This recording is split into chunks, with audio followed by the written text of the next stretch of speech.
Pourquoi est-ce qu'en tant que société occidentale, on a tendance à penser que l'intellect est plus important pour gérer les situations du quotidien que les sentiments? Je pense que c'est une gueule de bois européenne. Descartes, vous savez? Je pense que pendant de longues périodes, les sociétés humaines ont souffert de cette lutte pour survivre. Quand vous voulez survivre, votre capacité à discerner est la qualité la plus importante. Autrement, vous ne survivez pas. Jusqu'à ce qu'on crée le genre de société où tout le monde peut survivre, cela ne peut pas s'apaiser.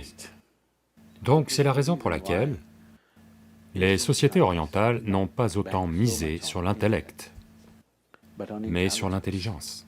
Il y a une nette différence, parce que probablement qu'en anglais, il n'y a pas de mots pour décrire les différents aspects de l'intelligence. En sanskrit, il y a au moins 8 dimensions de votre intelligence. Donc l'intellect n'est que l'une d'entre elles. L'intellect est très utile pour le processus de survie, parce qu'il vous donne la capacité de discerner. Si vous permettez à votre intellect d'explorer n'importe quoi, disons que vous voulez connaître cette fleur à travers votre intellect, vous verrez, la seule chose que vous allez faire, c'est la découper pour essayer de la connaître. La dissection est la voie de l'intellect. Donc si vous voulez connaître votre mère, s'il vous plaît, ne la disséquez pas, ok? Ce n'est pas ainsi qu'a lieu la vie. Si vous voulez connaître la vie dans son intégralité, vous avez besoin d'autres dimensions de l'intelligence. Comme l'intellect a donné la capacité de survivre et un certain sentiment de domination sur les autres, nous sommes devenus des dévots de l'intellect. L'intellect est une chose merveilleuse, aucun doute là-dessus. Mais vous devez comprendre que l'intellect humain ne fonctionne qu'à partir des données limitées qu'il a recueillies. Il ne peut pas explorer quelque chose d'entièrement nouveau. Vous ne pouvez faire que projeter ce que vous savez vers une autre dimension. Et vous ne pouvez jamais projeter dans une dimension inconnue à travers ce que vous savez. Actuellement, c'est la raison pour laquelle je dirais que les sociétés occidentales sont sur un tapis roulant depuis longtemps. Elles courent beaucoup et elles deviennent fit, mais elles ne vont nulle part. Elles deviennent fit, bien sûr. D'accord. Maintenant, quand on parle d'identité humaine et de fausses associations avec certains stéréotypes, pourquoi est-ce qu'on essaie toujours d'être un certain stéréotype? Je veux dire, pourquoi est-ce que tout le monde en Pennsylvanie veut une grande maison avec une clôture blanche? Pourquoi est-ce que c'est ça le succès? Parce que c'est une société. Cette idée de modèle vient essentiellement de l'Ouest. Il y a quelques mois, j'étais interviewé par quelqu'un d'ici, et cette dame m'a demandé « Qui est votre modèle, Sadhguru ?» J'ai dit « Je ne roule pas avec des modèles. » Une telle idée ne m'est jamais venue. Ça ne m'est jamais venu. Comment je dois me façonner? À l'image de qui? Ça ne nous est jamais venu. Parce que l'Orient cherche toujours à voir comment se tourner vers l'intérieur et découvrir le potentiel plus profond en soi, jamais à aller vers l'extérieur pour être comme quelqu'un d'autre.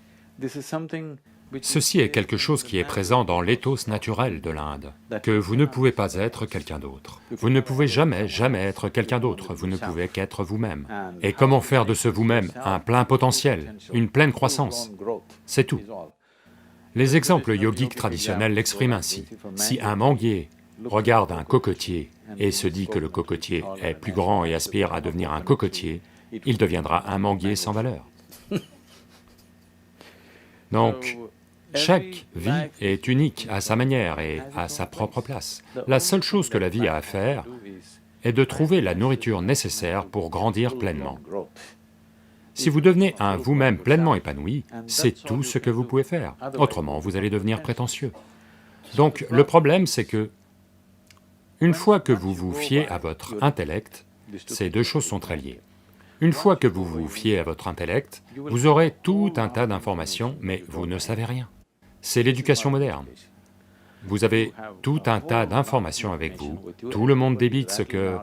Dans un dîner, vous pouvez voir les gens donner la distance exacte entre la planète Terre et, vous savez, la planète Mars et tout, mais en quoi est-ce pertinent? C'est juste que vous pouvez amasser des informations comme ça. Quand vous avez des informations, vous avez la fausse impression de tout savoir, mais vous ne savez rien. Ça peut vous être utile sur les marchés financiers d'avoir des informations, mais avec la vie, ce n'est pas de l'information qu'il faut. Ce qui compte, c'est la profondeur des parts que vous avez dans la vie. Vous avez besoin d'adhérence à la vie, de faire l'expérience de la vie. Vous ne pouvez pas la connaître. Si vous lisez un livre et pensez connaître la vie, ou si vous comprenez quelque chose dans votre tête et que vous pensez la connaître, non. Vous devez en faire l'expérience. La profondeur de votre expérience est ce qui fait cette vie. Donc, si vous suivez l'intellect, l'imitation est un processus naturel, et c'est comme ça que les modèles arrivent. Je peux vous raconter une histoire? Je vous en prie. Je demande toujours votre permission, parce que dès que je commence « Il était une fois », beaucoup de gens pensent que c'est l'heure d'aller au lit. Vous savez, c'est la seule fois où quelqu'un leur a raconté une histoire. Donc cela s'est passé au début du XXe siècle, en 1910. Il y avait un homme qui s'appelait Topiwala. Topiwala veut dire vendeur de chapeaux. Vous savez, le nom des gens renseigne parfois sur leur métier. Donc, il va de village en village, de ville en ville, à vendre des chapeaux, dans la chaleur tropicale. Un après-midi, il se sent fatigué et il va s'asseoir sous un arbre, ouvre son maigre repas, mange et s'assoupit. Peu de temps après, il ouvre les yeux et, à sa grande horreur, tous les chapeaux ont disparu. Il cherche partout, pas de chapeau. Quand vous faites tout ce qui est possible et que vous ne savez plus quoi faire d'autre, les gens prient. Donc il lève les yeux pour prier, et il voit une bande de singes assis là, tous avec un chapeau. Alors il leur crie dessus, il lui crie dessus en retour. Il les insulte, il l'insulte dans leur propre langue. Il ramasse tout ce qu'il peut et le leur jette dessus. Ils ramassent tout ce qu'ils peuvent et lui jettent dessus. Ne sachant plus quoi faire, par pure frustration, il prend son chapeau et le jette au sol. Tous les singes prennent leur chapeau et le jettent au sol. Et il les ramasse et reprend ses affaires. Le 21 décembre 2013, un autre homme se promenait en vendant des chapeaux. Il se trouve que lui aussi s'appelle Topiwala. Et un après-midi, il va s'asseoir sous un arbre, mange son repas élaboré, 21e siècle, vous savez, et s'endort rapidement. Après un certain temps, il se réveille, les chapeaux ont disparu. Il ne regarde pas ici et là, il regarde tout de suite vers le haut. Une bande de singes sont assis avec des chapeaux. Il se lève et danse, tous se mettent à danser. Il fait des grimaces, ils font des grimaces. Il s'amuse autant qu'il le voulait. Quand il a terminé, il ramasse son chapeau et le jette par terre. Un babouin descend rapidement, ramasse le chapeau, marche vers lui donne une bonne claque au visage et dit « Espèce d'idiot, tu crois que t'es le seul à avoir eu un grand-père » Donc il y a des preuves substantielles, il y a des preuves que les singes évoluent, d'accord? Maintenant, une fois que vous vous fiez aux limites de votre intellect, vous êtes toujours un chasseur-cueilleur.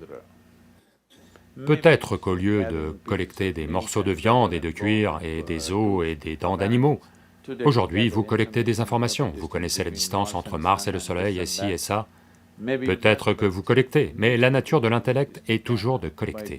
En collectant, si vous collectez tant, quelqu'un qui a tant, vis-à-vis de cette personne, par rapport à cette personne, vous semblez mieux. Mais en termes d'expérience de vie, vous n'allez pas vous sentir mieux. Donc si vous avez collecté tant, et si un autre a collecté tant, alors par rapport à cette personne, vous vous sentez nul. Donc l'accumulation procède toujours par comparaison. Votre propre accumulation ne signifie rien, ce n'est que parce que quelqu'un d'autre a une récolte plus maigre que la vôtre. Ou en d'autres termes, quelque part, vous commencez à apprécier l'incapacité de quelqu'un d'autre ou son échec ou n'importe. Donc, ceci est la nature de l'intellect, parce qu'il survit sur ce que vous avez collecté.